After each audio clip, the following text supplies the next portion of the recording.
I feel that I'm probably not adequate to respond only because I didn't really have enough time to be there to I did attend that one presenter Mhm. session, and I didn't feel like I really grasped what he was doing and how he was doing it. And I also, because of my schedule, wasn't able to get to Cloudcroft in time to participate in Deborah's experiments with AI and virtual reality. I think she was also experimenting with VR.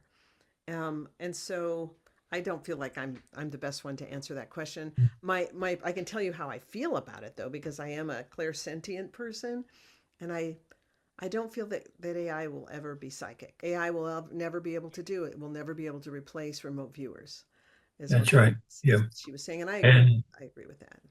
I've taken an AI course, gotten fairly good at AI and understand it pretty well. And so I have put AI to the task of remote viewing. Total failure. Yeah.